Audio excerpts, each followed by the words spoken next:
Good morning. It's Memorial Day morning. By the time you watch this, hopefully it'll be a sunny Memorial Day. I think they're forecasting for rain, and in fact, the ground here is a little bit wet.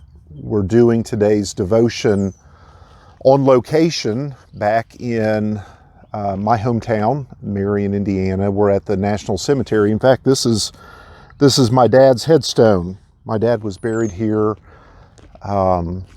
right after Christmas of 2014.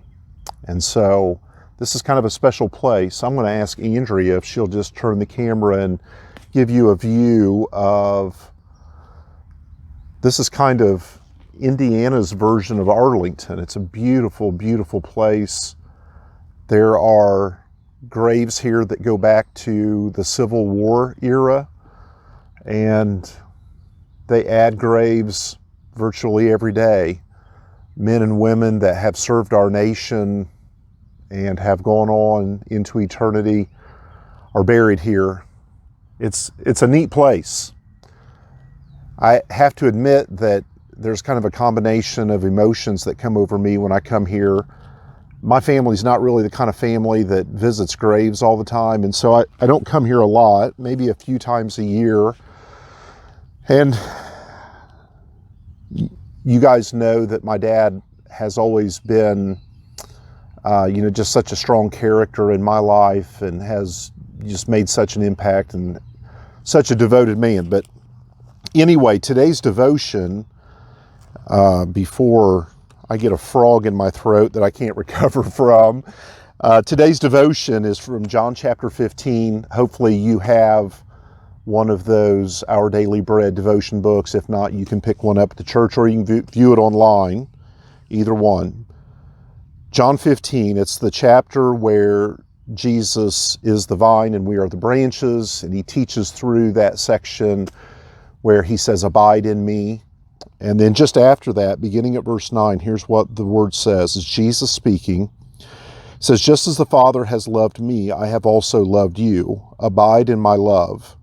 If you keep my commandments, you will abide in my love, just as I have kept my Father's commandments and abide in his love. These things I've spoken to you so that my joy may be in you and that your joy may be made full. This is my commandment, that you love one another just as I have loved you. Greater love has no one than this, that one lay down his life for his friends.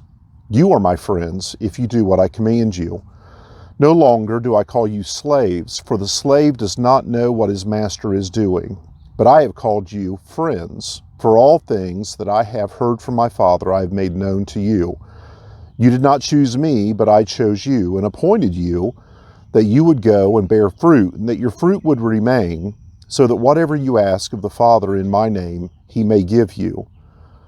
This I command you, that you love one another."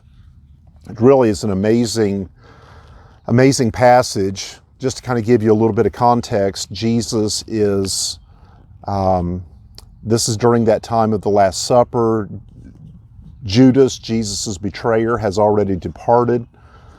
And so Jesus is preparing his disciples, at this point the 11, for the things that come ahead. His crucifixion, his death, his burial, and his resurrection.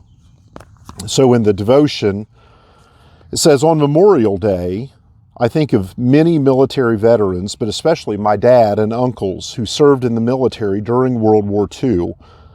They made it home, but in that war, hundreds of thousands of families tragically lost loved ones in service to their country.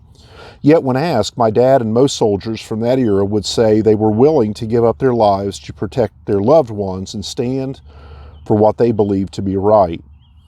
When someone dies in defense of their country, John 15:13, greater love has no one than this, to lay down one's life for one's friends, is often recited during the funeral service to honor their sacrifice.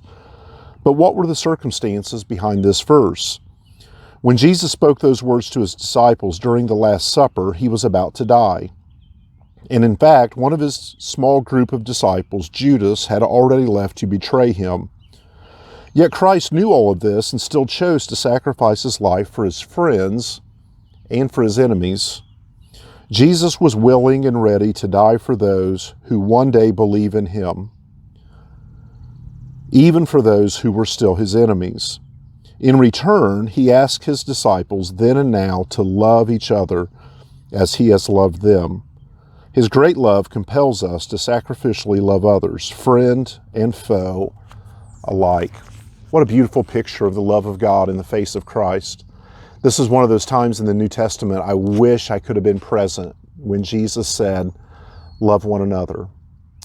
You know, this place is full. I don't know how many headstones there are here, but there's not room for many more. There are thousands and thousands and thousands of perfectly identical limestone headstones cut out of the limestone quarries of southern Indiana.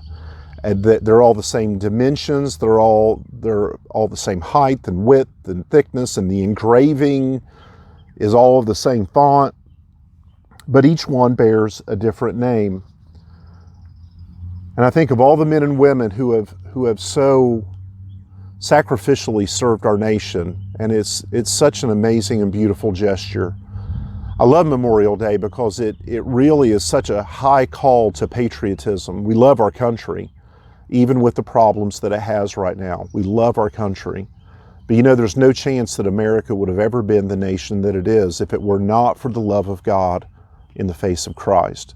And so today, as we remember all of those that have fallen, all of those that have gone on to eternity, that have so sacrificially served our nation, let's also remember Jesus, who has given us the greatest gift of all, the gift of eternal life for everyone that calls upon his name. Let's remember the day that he bled and died and fell on a battlefield for sin. Let's also rejoice in the fact that the grave couldn't hold him. Today, if your name is written in heaven, as these names are written on these headstones, rejoice and be glad in it. Thank God for the sacrificial love of his only begotten Son. We love you. Hope you have a wonderful day filled with sweet memories, friends, and family. I'll look forward to seeing you back here, not here, but back here in the devotion time on Wednesday morning. God bless you.